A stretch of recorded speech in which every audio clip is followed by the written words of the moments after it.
Olá, estamos no podcast do Grupo Imagem e Credibilidade, em parceria com o Jornal de Brasília, o grande jornal da capital federal, levando até você, neste conteúdo semanal, um pouco do que aconteceu na semana política em Brasília e também as projeções, ou o que se espera para a próxima semana na capital do poder. Afinal de contas, aqui em Brasília, notícia não falta. E a gente leva até você o principal fato, mas também a análise, o bastidor da notícia, enfim, sempre com convidado nesse formato. E hoje recebemos com muita alegria o nosso colega, jornalista também de algumas décadas, nem vamos revelar quanto tempo para não anunciar a idade dele, mas a gente está junto em muitas coberturas há muito tempo, que é Fábio Marçal, gaúcho, Rádio Guaíba, Presidência da República, enfim, se eu começar a falar tudo que ele já fez nessa cidade, vai acabar o tempo e a gente não vai conseguir fazer os comentários. Portanto, vamos lá. Iniciando este podcast semanal, lembrando, chegamos ao final do mês, último podcast de outubro, hoje, dia 30, e eu, Alexandre Jardim, junto com os meus parceiros, amigos e também analistas, Rodolfo Lago e Estevão Damasio, começamos neste momento o podcast do Imagem e Credibilidade. Meus amigos, numa semana que se descobriu que há ou poderá ter pérolas de Renato Russo, né? Uma figura tão conhecida de Brasília, que ficou escondida por muito tempo, ao que tudo indica, me lembrou muito uma música do Renato Russo e da Legião Urbana. Que país é esse, meus amigos? Porque, afinal de contas, o que se viu em Brasília nos últimos dias é algo que eu classifico como surreal. Porque a economia está no caos. A gente não tem condições de prever o próximo ano. O desemprego está crescente. A pandemia está chegando a quase 160 mil mortos. Uma terrível notícia. O meio ambiente está devastado. Né? Todo o país sendo queimado, nunca se viu tantas queimadas. Nós temos um Congresso Nacional paralisado e parece que está todo mundo brincando no recreio do jardim de infância, porque o negócio aqui é ficar trocando ofensa, negócio de banana de pijama, Maria Fofoca, nhonho, são coisas que nem a nossa geração conhecia. Estamos ficando a par de tudo. Enfim, começamos com esse cenário Brasil, já chamando o nosso convidado. Portanto, bola em campo, passando a bola para você, Fábio Marçal. O que você tem a nos falar desta brigalhada no Planalto Central, meu amigo? Seja bem-vindo. Bem-vindo. Muito obrigado, Alexandre, Rodolfo, Estevão. E vamos lá, o que interessa para o nosso ouvinte. Eu vou dar uns bastidores de muito tempo. O que acontece? Logo quando começou o governo, quem mandava no governo era a ala ideológica. Né? A ala ideológica é do maluco lá, do Olavo de Carvalho, e ali tem o Salles, o próprio Onyx Lorenzoni e tal. Então, eles estavam lá. E os militares quietinhos. Mas quando você põe militar no governo, o que é um militar? O militar ele tem que conquistar. Ele tem que conquistar, é como um jogo de war. Ele conquista tudo e acaba com tudo. Para o nosso ouvinte entender, é um jogo de war. Ele tem que conquistar territórios. Então, o que aconteceu? Começou a guerra da fofoca. Cada um, vamos dizer, tiraram o Santos Cruz. Foi uma baita injustiça. O Santos Cruz é uma lenda do Exército. Torraram o Santos Cruz. E era mentira. O que mostraram para o presidente Bolsonaro em relação ao Santos Cruz é uma mentira, é só botar o Santos Cruz aqui e botaram para o rodo o Santos Cruz. Então, o que acontece hoje? Então, nós temos muitos generais desmoralizados no governo por causa da boquinha e a vaidade, vamos dizer, o Ramos é uma vaidade só. E o que acontece? Hoje, o maior expoente, porque ele não... O maior expoente é o Salles dos malucos, né? Então, o Salles pegou, ele chamou o Ramos de Maria Fofoca, que era um apelido dele, que ninguém tem, aquele apelido que ninguém tem coragem de falar, né? Mas, na realidade, esse apelido já existia há muito tempo, Maria Fofoca. Ele só botou que era Maria Fofoca. Só e todo externou. mundo sabe. Vamos dizer, quem derrubou o Onyx Lorenzoni foi a Maria Fofoca.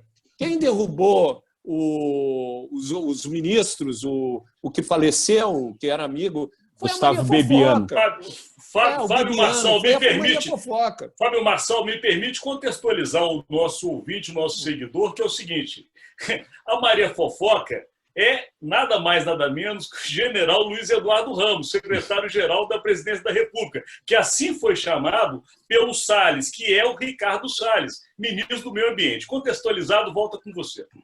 E daí é o banana de pijamas. Por que é banana de pijamas? Até para o nosso ouvinte entender. A gente está traduzindo a escolinha do professor Raimundo.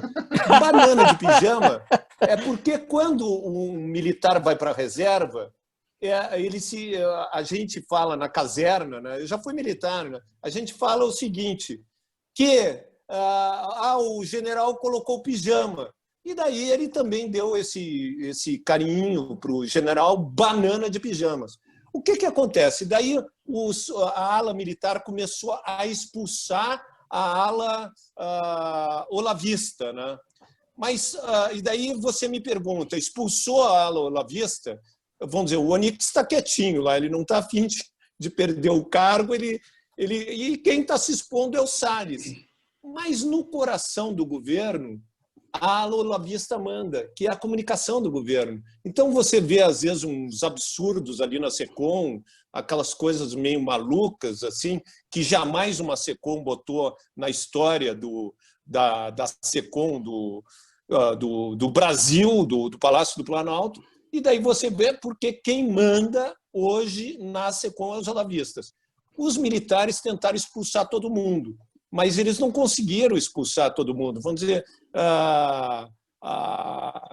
o Santini ali, o Santini foi mais uma atravessada. O Santini foi aquele que foi passear com um jatinho que qualquer país sério ele teria para a Suíça, né? Foi para Davos de jatinho. Saiu R$870 mil a viagem do Santini e a gente não vai botar coisas que a gente sabe dos bastidores, mas ele foi com uma colega apenas para isso. E foi com uma colega que ele... É uma colega que ele admira muito e tal, aquela coisa. Né? Eles se admiram muito, só que um era casado, né? Deu um rolo. Mas, daí a gente Jardim, Fábio, não, sabe o que? Eu acho que fica claro para o nosso usuário, né, para quem nos acompanha, para o nosso seguidor. O Fábio já está falando tem uns 3 minutos. Vai lá. Em nenhum momento o Fábio Marçal citou oposição. Gente, o maior opositor do governo Bolsonaro é ele próprio. São os aliados com, entre aspas. Que aliados são esses? Essa coisa de estimular disputas internas pode acabar com o governo. Vem corroendo o governo. A oposição é fraquíssima. A oposição não consegue se articular. Só agora o Lula está acenando para o Ciro Gomes. Mas a oposição é fraca. O governo Bolsonaro não tem oposição. A oposição do governo Bolsonaro está no coração do governo. É isso. Não, e a história do Ciro Gomes com o Lula não durou nem 24 horas, né? Porque ontem eles estavam conversando e hoje já veio a intriga dizendo que o PT topa a união, desde que ele seja o protagonista. Portanto, nem 24 horas dura essa união. Mas é o seguinte, Estevão... Se fosse campeonato de intriga, meu amigo, o Brasil estava disparado na frente. Campeão do mundo. Mas, Estevão, já que está contigo, continua. Vamos lá, vamos dar uma paradinha e vai para você. Qual sua análise dessa brigalhada toda? O tempo eu queria chamar a atenção para isso. Foi interessante, foi bem humorada essa análise do Fábio Marçal, mas ela é muito verdadeira, gente. O governo Bolsonaro ele se autocomplica. Muito pelo gênero, pelo perfil do próprio mandatário, do próprio presidente, que gosta de queimar aliados, gosta de estimular brigas internas. Ele gosta desse clima beligerante, né? Esse clima de guerra. Né? Por isso tem muito militar lá dentro. Mas eu acho inacreditável. Né? Ontem ele esteve no Maranhão e fez aquela brincadeira, né? Brincadeira politicamente incorreta, mas fez. Tomou o Guaraná Jesus, que é rosa. Eu morei lá 8 meses, eu tomei muito Guaraná Jesus. É gostoso, né? A cor chamou a atenção, ele falou da boiolagem. Né? Vou tomar o Guaraná Jesus, eu vou virar boiola. O clima está tão azedo no país, que o governador do Maranhão vai entrar na justiça contra o presidente da República por causa do Guaraná Jesus e da boiolagem, e a bancada maranhense também vai entrar contra o presidente. Quer dizer, olha, eu corro o risco até de ficar mal com a comunidade LGBT, mas me perdoe, mas eu acho que é uma piada. Pode ter sido uma piada de mau gosto, presidente, mas é uma piada levar um assunto desse para o judiciário. Me perdoe, mas eu acho uma piada. Estevão Damasio, vamos ouvir Rodolfo Lago, mas complementando, na verdade, é parte de tudo que nós estamos falando. Claro, Isso claro. cabe nesse cenário de Brasil, que as pessoas trocam esse tipo de ofensa infantil e também cabe esse tipo de discussão. Ou seja, o país está tão próspero e tão rico que a gente vai ficar brincando. Está contigo, Rodolfo. Eu pergunto a vocês o seguinte: que idade vocês tinham a última vez que vocês chegaram para um amigo e disseram assim: tá de rosa, tá de rosa. Pô, isso é o presidente da República, gente. Entendeu? Fazendo uma piadinha porque tomou um refrigerante cor-de-rosa. Pelo amor de Deus, né? É inacreditável tudo isso. Agora, é isso que o Fábio estava contando, né? Mostra, né? Mostrou bem, de uma forma muito bem humorada, né?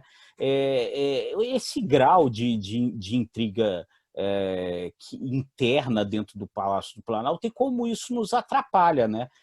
Agora, como bem pontuou também o Estevão, grau de intriga que também acontece do outro lado, que acontece com a esquerda. Ou seja, aí ficamos, cara, o país inteiro totalmente paralisado, totalmente parado, porque esses adultos, esses senhores de gravata, de terno e gravata, adultos, todos eles maduros, ficam se comportando como crianças, como bem disse o Fábio Marçal, como se fossem alunos da escolinha do professor Raimundo.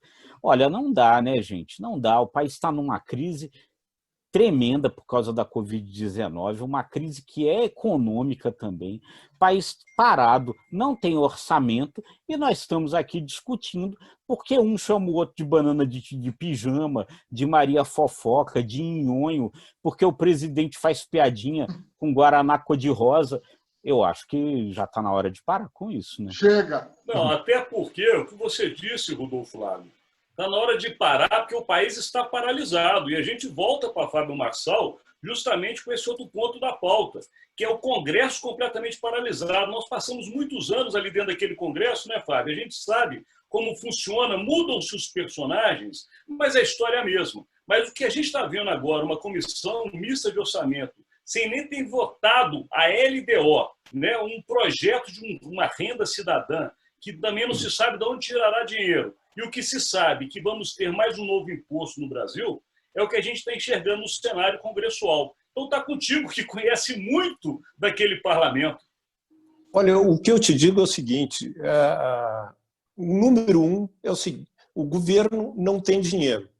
Então, lorota qualquer fonte, e daí eles vão soltando assim para ver se pega um balão de ensaio, para ver se pega, eles põem, vão tirar dos aposentados, o reajuste dos aposentados. O Bolsonaro gosta disso, vamos ver se pega. Numa dessas, uma dessas linhas de financiamento pega. Mas o desgaste do governo vai começar agora no final do ano, porque o governo não tem como pagar esse 13º do Bolsa Família. Não tem orçamento. Então, o que muito está alimentando o governo hoje, por incrível que pareça, que são os redutos do PT, que é Norte e Nordeste, mas os caras façam esse raciocínio comigo. Você recebia no Bolsa Família R$180, e daí, num determinado momento, você começou a ganhar com o auxílio emergencial, não 180, R$600, e a mulher sem filhos, R$1.200. Sabe o que significou para esse pessoal? E vocês verificando no próprio Maranhão, a arrecadação do Estado aumentou, porque esse auxílio emergencial, que foi ali uma guerra política ridícula, mais uma das guerras políticas ridículas do presidente, que o Congresso ele mandou 200, o Congresso colocou 400, e ele, sem qualquer técnica, qualquer área técnica dizendo isso para ele, não, eu dou 500. É como a cloroquina. Eu estou tomando a cloroquina, fica tossindo e tal. Não tem uma base científica, não tem uma base orçamentária. E eu te digo, eles vão aproveitar ali o feriado de Natal, a gente já conhece isso, Natal, Ano Novo, eles se livram do Guedes. O Guedes é odiado pelos militares, é odiado pelo presidente, ele é odiado pelo Marinho, e o Marinho já está pronto para assumir o cargo do Guedes. Então, esse é outro bastidor. O Marinho quer o cargo do Guedes e os militares concordam, porque quando teve aquele plano Marshall do general Braga Neto, quem estava por trás era o Marinho. Não, nós temos que gastar. Só que o governo não tem dinheiro. Ele vai entrar no ano que vem num pepino. E para o governo ter uma desculpa, ele nem quer que vote o orçamento, porque daí ele vai culpar. Se o Rodrigo Maia entrar nessa, ele vai dar uma de trouxa, porque ele vai entrar no que o Bolsonaro quer. O que o Bolsonaro quer? Não votou o orçamento. A culpa é do Congresso. Por isso que eles não querem que aprove o orçamento. Vai dar aquela coisa que vocês já viram, um duodécimo, e daí eles vão falar a culpa, nós estamos quebrados para o Congresso. É uma arapuca que criaram para o Congresso Nacional, e eu não sei como é que... O Rodrigo até que é inteligente. O outro ali, o presidente do Senado, para mim, é ninguém. Ele é ninguém. Ele é ninguém. Boa análise de quem conhece muito de Congresso Nacional. Então, vamos lá. Rodolfo Lago, está com você essa pauta. Enfim, bem na linha do que o Fábio já vinha nos falando aí, hoje o site Poder 360 divulga uma pesquisa que vai bem na linha do que o Fábio falou, que diz o seguinte, que em 15 dias caiu 5 pontos percentuais o apoio que o governo tinha entre aqueles que recebem auxílio emergencial. Por quê? Porque, primeiro, já não estão recebendo os R$600 que recebiam até um tempo atrás, né? Já estão recebendo 300. Já percebem que, muito provavelmente, o governo não vai pagar o 13º do Bolsa Família. É isso, a gente falou isso essa semana, né, gente? Que o governo estava dançando na beira de um precipício. Por quê? Porque todos os elementos que hoje fazem o presidente ter uma popularidade alta, eles estão ameaçados por essa paralisia. O governo não tem dinheiro, não aprovou o orçamento, não tem meta fiscal para o ano que vem, entendeu? Vai manter isso como? Não se sabe. E as pessoas, elas não são trouxas. O eleitor brasileiro é muito pragmático, tanto que ele votava no PT até um tempo atrás, quando o PT era quem fazia os programas sociais que interessavam a essa parcela da sociedade. Migra para o Bolsonaro, porque hoje quem faz isso é o Bolsonaro. Agora, se o Bolsonaro parar de fazer, ele perde esse cacife todo que ele conquistou. Então, é um jogo extremamente arriscado. Quer continuar brincando, fazendo piada com Guaraná Rosa? Bom, é a opção que tem, né? Bem lembrado, viu, Rodolfo Lago? E vamos ouvir esse termo da Damaso, mas antes eu preciso pontuar o que eu acho pessoalmente, tá? Não é a opinião do grupo, mas eu acho que 13º salário de Bolsa Auxílio, gente, é algo que não cabe. 13º salário, ao meu ver, é um benefício, um direito que conquista o trabalhador, que trabalhou 12 anos e no final do ano ele ganha o benefício de um mês extra. Agora, a Bolsa é um auxílio, é para ajudar a pessoa a sobreviver. 13º salário incorporado à Bolsa realmente é algo que eu não concordo. Mas vamos lá, Estevão Damaso, está contigo. Mas quando você conta, Alexandre, e tira, isso daí deixa o cara insatisfeito, né? Não, inclusive eu vou tomar porrada por ter dito isso, mas enfim, opinião. Mas é o seguinte, gente, essa análise, eu chamo a sua atenção, nosso seguidor, que essa análise feita, análise de bastidor feita pelo Pablo Marçal, no primeiro momento pode parecer absurda, de apostar na não votação do orçamento para, diante de um ano que tende a ser dificílimo, 2021, ter ainda mais limitada a atuação orçamentária com o 1/10, né? Mas jogar essa responsabilidade para o Congresso. Pode parecer absurda, mas não é, se analisarmos com muita cautela o que o Bolsonaro já fez. Ele, por várias vezes, quando a corda está para arrebentar, ele faz de tudo para jogar para o Congresso a responsabilidade, né?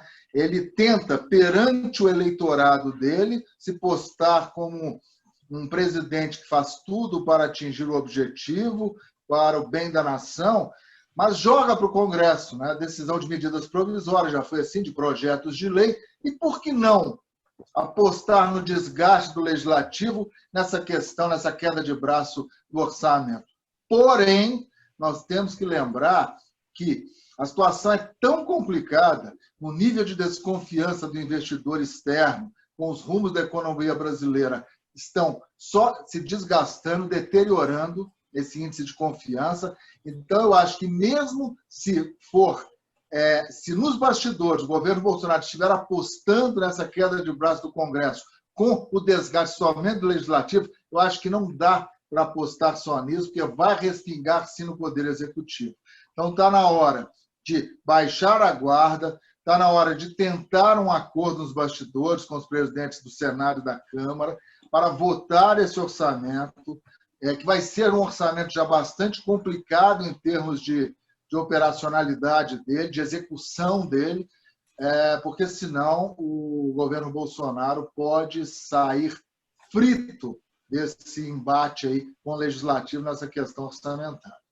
E todo esse cenário, Estevão Damaso, que você coloca muito bem, está chegando no momento de eleições municipais, que é outro assunto que a gente não pode fugir dele. Ou seja, como é que os novos prefeitos vão tomar posse em 2021 se nem mesmo a União sabe como vai gastar o dinheiro? Imagina o município, que depende do repasse. Está contigo, Fábio Marçal.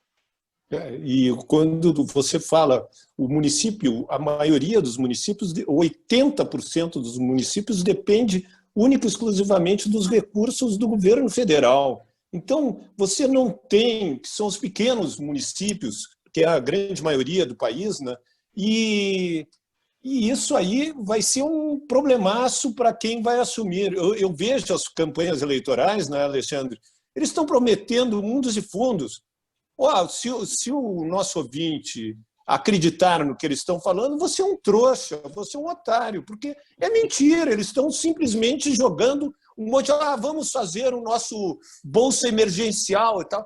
Não tem condições de fazer nada, entendeu? A única coisa que tu pode fazer é reformas estruturantes, administrativas e tal. Vamos dizer, aqui no Distrito Federal ainda se mantém a pecúnia. O que é uma pecúnia? Para vocês terem uma ideia, vocês não sabem o que é a pecúnia, mas todo funcionário do Distrito Federal, quando ele vai embora, ele recebe um tipo de um fundo de garantia. Mas, quando ele fez o concurso, isso não estava previsto.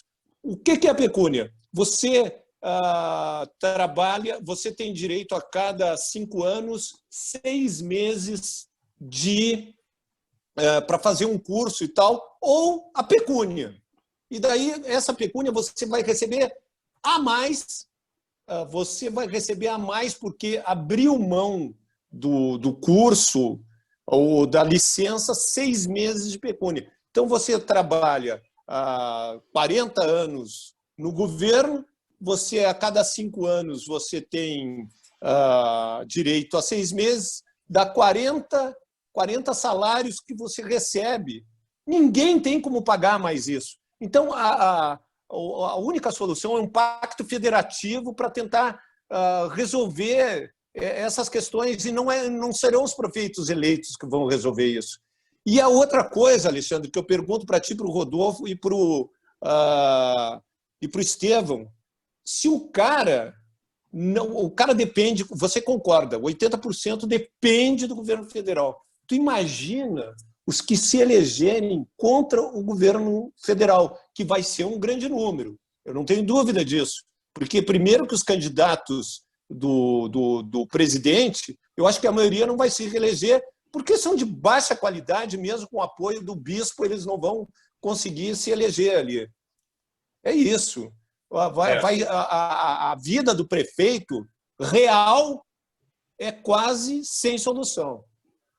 Fábio, você fez um alerta fundamental e você lembrou de um assunto que é muito interessante, porque no Brasil as coisas são feitas provisoriamente. Por exemplo, a pecúnia foi para atrair os funcionários ao Distrito Federal quando teve a mudança da capital. Só que as coisas no Brasil que eram temporárias, provisórias, elas viram permanentes. Um auxílio que é para ajudar no momento que o país está ruim, acaba virando incorporação de salário. Então as coisas vão se incorporando aqui e quem paga a conta no final das contas somos todos nós. Então volta para você, Estevão Damasio. Eleições municipais, está contigo.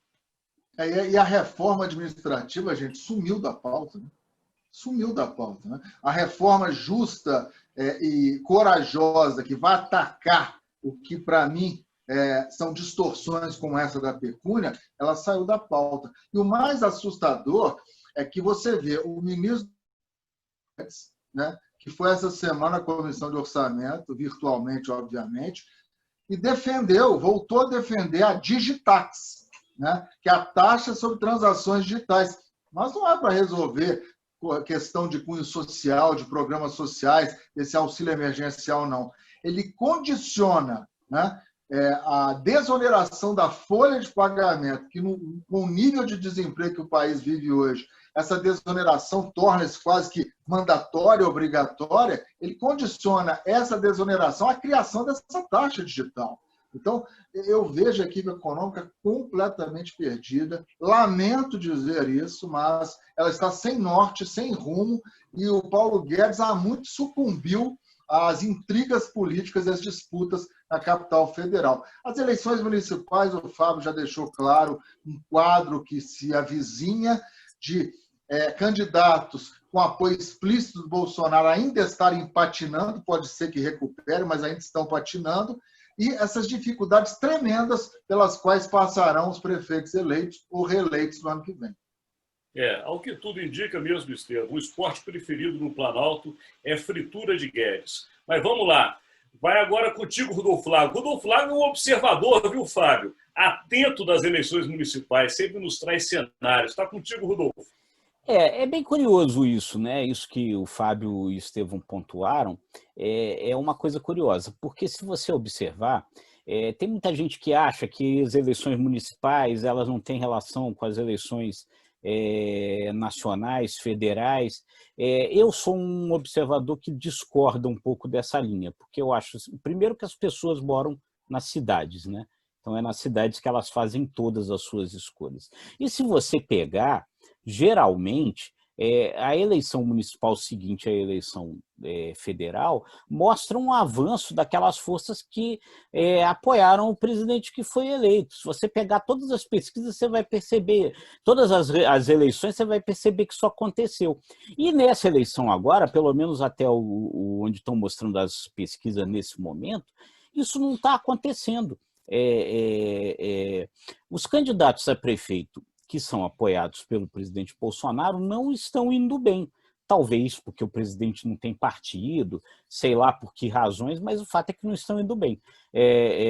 Celso Russomano, que largou na frente, está perdendo terreno a todo momento em São Paulo, e já tem gente que acha que talvez ele nem vá para o segundo turno. Mas, de qualquer modo, ele já está atrás do Bruno Covas em São Paulo. Marcelo Crivella, que o Bolsonaro apoiava no Rio de Janeiro, está caindo a todo momento. Eduardo Paes só subindo, liderando a pesquisa no Rio de Janeiro. Em Belo Horizonte, ele falou de apoiar um candidato que só está com 2% das intenções de voto. Agora está me fugindo aqui o nome dele, não sei se o Estevão lembra como é o nome dele. Também estou sem o nome dele. Mas, enfim, todos o Calil está tão na frente, o Calil está tão na frente que você tá até não viu deve ganhar no primeiro turno a eleição. E em todos os lugares essas coisas estão acontecendo. O que talvez ajude o Bolsonaro um pouco é que nesse quadro confuso, ele não tem partido, nessa coisa difusa toda aí, o principal partido de oposição, que é o PT, também não está indo bem nas eleições municipais, né? O PT talvez não eleja nenhum prefeito de capital. Então, é um quadro preocupante. Talvez, se o PT começasse a fazer, de fato, algum tipo de aproximação dos outros partidos de esquerda, fazer a tal aliança que muita gente cobra, isso talvez possa se reverter, porque aí tem alguns candidatos de esquerda indo bem. Manuela Dávila, em Porto Alegre, o Edmilson Rodrigues, do PSOL, Manuela Dávila é do PCdoB, Edmilson Rodrigues do PSOL em Belém, né? Alguns outros estados onde o PSB pode eleger os prefeitos de capital. Então você tem esse quadro, quer dizer, na verdade essa briga alhada, essa divergência que entre todos e todo mundo, ela no final ela pode acabar beneficiando o Bolsonaro, porque o Bolsonaro está no poder, né? Então se todo mundo briga, inclusive ele que está no poder pode ter vantagem, mas vamos ver o que acontece daqui para frente, né? Bela análise. O tempo nos limita. O tempo nos limita ao mesmo tempo que o tempo me avisa que nós ainda temos um assunto para tratar e vamos ter que usar todo o nosso poder de síntese, porque ainda temos que falar da Covid e dessa guerra de vacinas. Eu peço a vocês que agora realmente façam uma análise bem objetiva, porque ainda temos as projeções da próxima semana. Está contigo, Fábio Marçal. Olha, o que está pegando da Covid é justamente até uma pesquisa interessante do Poder 360 que aponta que as vacinas no Brasil, elas estão com... A de maior aceitação é de Oxford, depois vem a outra da Sinovac, né? E, por último, 9% seria justamente a chinesa. Essa vai ser a grande guerra aí que tu vê agora, bem curto, Alemanha e Espanha, eles estão fazendo lockdown. O presidente, que é o nosso líder maior, querendo ou não, é o presidente Bolsonaro, ele insiste em tomar cloroquina, né? E daí vai ser uma guerra, porque ele acha que a cloroquina é barato. Na realidade, o governo comprou excesso de cloroquina, lá o Exército já está respondendo o problema lá para o superfaturamento de cloroquina, e daí, aonde você enfia a cloroquina? Então, tem que ter um destino para ela, né? Então, o Bolsonaro quis dar para a EMA lá. Grande problema. Ele quis dar para a EMA lá talvez ele vá dar toda a cloroquina lá para a EMA lá do Alvorada, né? Já continua, Rodolfo, que o tempo corre. Já está contigo, não, mas então. rapidamente, sabe que a EMA definitivamente, porque tudo é comunista quando é de esquerda, né? Porque a EMA picou o Bolsonaro e picou o Paulo Guedes, né? Então, essa EMA é comunista. Essa EMA é comunista. Antiliberal. Olha, contigo, Rodolfo. O Alexandre, outro dia aqui nos nossos programas, você falou que o general Mourão, o vice-presidente da República, era o bedel dessa escolinha de criança aí, né? Pois é, o bedel, Hamilton Mourão, agora de manhã já voltou a ser bedel de novo, admitindo o seguinte, que toda essa guerra de vacina, ela é política mesmo, ele disse isso, e que provavelmente, no final das contas, o governo vai, se for comprovada a eficácia da Coronavac, da vacina chinesa, vai adquirir a Coronavac. Aí você vê o quanto que nós estamos perdendo tempo com brigas bobas nesse país, né?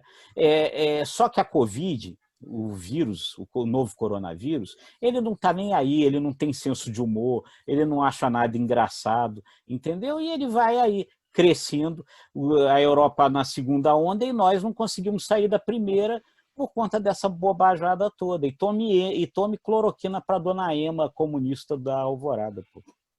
E volto a ressaltar, quase 160 mil famílias tristes pelas perdas que tiveram. Contigo, Estevão Damasio, de maneira bem objetiva, tá contigo. Não, é isso.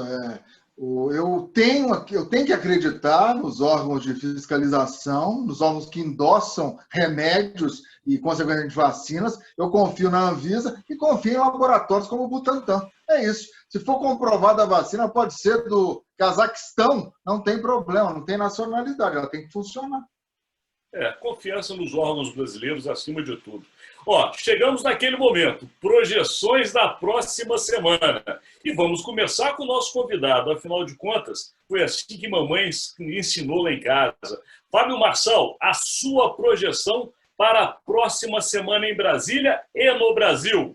Olha, Jardim, o que vai pegar na semana que vem? Primeiro, mais um recesso branco devido às eleições dos nossos queridos prefeitos, mas de bastidores a questão da derrubada das desonerações, a derrubada do veto do presidente, que vai ser derrubado para beneficiar esses segmentos empresariais que estão pressionando os parlamentares. Os parlamentares não são bobos e vão derrubar o veto. Não se sabe se essa semana, ou se na próxima semana, ou ainda nessa quinzena em novembro. Outro assunto que não vai deixar de ser tocado é a reeleição das duas casas. Então, eles vão aproveitar esses recessos para acertar ali com o Supremo como que o Maia e o Alcolumbre vão se reeleger. Eles estão aguardando o novo ministro do Supremo para resolver a questão lá no Supremo Tribunal Federal, mas eles querem se reeleger. Cássio Nunes Marques é o nome do cidadão que assumirá como ministro da Suprema Corte, Fábio Marçal. Muito obrigado. E agora projeções de Rodolfo Lago. Eu vou um pouco na linha do que o Fábio está dizendo. O Davi Alcolumbre está achando aí uma solução para ver se ele consegue se reeleger. Ele está contando que o Supremo vá dizer que isso é um assunto interno do Congresso, para daí ele fazer uma modificação no regimento para tornar mais claro e ele consiga aí fazer a reeleição. E aí o que se diz é que ele teria os votos para se reeleger. Eu acho que ele vai. Eu estou apostando que ele vai avançar nessa pauta aí semana que vem. Perfeito. Agora projeções de Estevão Damasio. Na mesma linha, eu acho que, infelizmente, as eleições municipais, cada vez mais próximas, vão deixar em segundo plano assuntos importantíssimos para o país, ligados à economia, e as pretensões pessoais, como esta da reeleição nas mesas das duas casas, vão se sobrepor sobre as necessidades do país. Perfeito. As minhas projeções, uma delas, inclusive, Fábio Marçal nos lembrou, é justamente a entrada ou a posse do novo ministro do Supremo Tribunal Federal, Cássio Marques, que está marcada para dia 5 desta semana. Outra projeção que faço é até quando aguentará as porradas o ministro da Economia, Paulo Guedes, já que ele é o sparring do governo.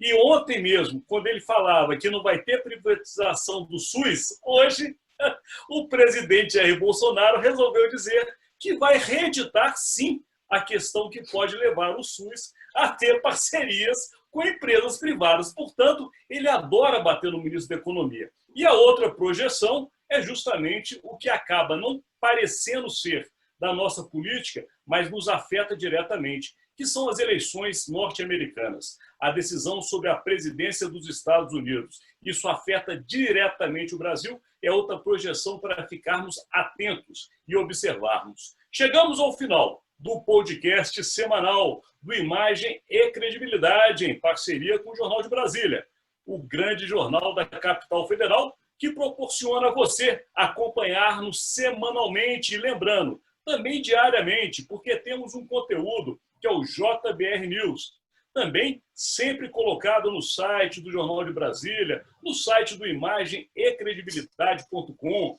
nas redes sociais e também no Spotify.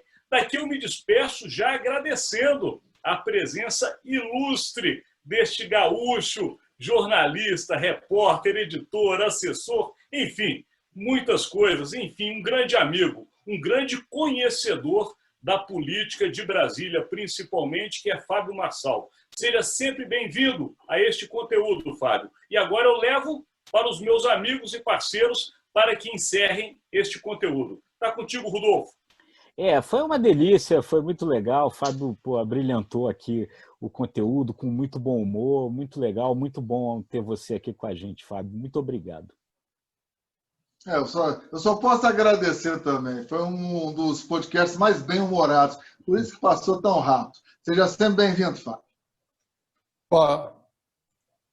E para dizer para vocês, eu me diverti. E eu acho, o conselho que eu dou para o nosso ouvinte, você pode levar coisas sérias, mas se divirta. A gente não tem que ser chato. Então, a coisa mais leve, você vai dar toda a notícia mais leve, entendeu? Mas você vai dar a dura realidade do nosso país, que eu não sei se tem solução. Bem lembrado. Amigos, até a próxima semana. Tchau, pessoal. Tchau, obrigado. Tchau. Boa semana aí para todos.